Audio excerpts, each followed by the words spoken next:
नमस्कार, स्वागत आहे तुमचे आपल्या सीएम मराठी न्यूज चॅनलवर।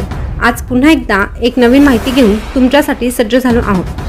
मावशीवरच बलात्काराचा प्रयत्न, संतापलेल्या आईने मुलाला ठार केलं आणि नंतर 5 तुकडे करून पुढे नेमकं काय घडलं, ज्याने पोलीसही चक्रावले आहे, ते सगळं काही जाणून घेण्यासाठी आताच आपल्या सीएम मराठी न्यूज चॅनलला सबस्क्राइब करा आणि शेजारचं बेल बटन प्रेस करून ठेवा, जेणेकरून नवीन आलेली माहिती सगळ्यात अगोदर तुमच्यापर्यंत पोहोचेल। आईनेच आपल्या पोटच्या मुलाची हत्या केल्याची धक्कादायक घटना समोर आली आहे। महिलेने फक्त आपल्या मुलाची हत्याच केली नाही, तर त्याच्या मृतदेहाचे 5 तुकडे केले। मृतदेहाचे तुकडे केल्यानंतर महिलेने त्याची विल्हेवाट लावण्याचा प्रयत्न देखील केला। या घटनेनंतर परिसरात एकच खळबळ उडाली आहे। हत्येनंतर महिला फरार आहे। पोलिसांनी गुन्हा दाखल केला असून महिलेचा शोध घेतला जात आहे।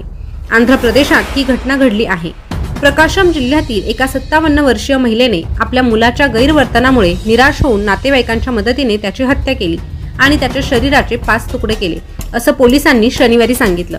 प्रकाशमचे पोलीस अधीक्षक AR दामोदर यांनी दिलेल्या माहितीनुसार 57 वर्षीय के लक्ष्मी देवीने 13 फेब्रुवारीला आपला मुलगा 35 वर्षीय के श्याम प्रसाद याची हत्या केली। मुलगा सफाई कर्मचारी होता। लक्ष्मी देवीला हत्येमध्ये तिच्या नातेवाईकांनी मदत केल्याचंही पोलिसांनी सांगितलं आहे। पोलीस अधीक्षकांनी PTIला दिलेल्या माहितीनुसार आपल्या मुलाचं विकृत आणि असभ्य वर्तन सहन न झाल्याने लक्ष्मी देवीने मुलाची हत्या केली।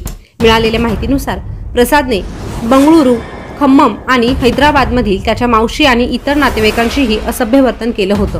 प्रसाद अविवाहित होता। त्याने हैदराबाद आणि नरसरावपेटा येथील आपल्या मावशींवर बलात्काराचा प्रयत्न केला होता, अशी धक्कादायक माहिती पोलिसांनी दिली आहे। पोलिसांनी दिलेल्या माहितीनुसार कुऱ्हाड किंवा धारदार शस्त्राने त्याची हत्या करण्यात आली। हत्या केल्यानंतर लक्ष्मी देवीने आपल्या मुलाच्या मृतदेहाचे 5 तुकडे केले। यानंतर हे तुकडे 3 पोत्यांमध्ये भरले आणि त्यानंतर कुंभम गावातील नाकाला गंडी कालव्यात फेकून देण्यात आले। हत्येनंतर आरोपी महिला फरार आहे। तिच्या विरोधात भारतीय न्याय संहिता 103(1)238 अंतर्गत गुन्हा दाखल केला आहे। पोलीस सध्या याविषयी अजून शोध घेत आहे। तर ही धक्कादायक घटना ऐकल्यानंतर तुमच्या काय प्रतिक्रिया आहे हे कमेंटद्वारे नक्की कळवा आणि अशाच नवीन ताज्या घडामोडी पाहण्यासाठी आपल्या सीएम मराठी न्यूज चॅनलला सबस्क्राइब करा। शेजारचं बेल बटन प्रेस करून ठेवा, जेणेकरून नवीन आलेली माहिती सगळ्यात अगोदर तुमच्यापर्यंत पोहोचेल। पुन्हा भेटूया नवीन ताज्या घडामोडींसोबत। तोपर्यंत सतर्क रहा आणि काळजी घ्या। धन्यवाद।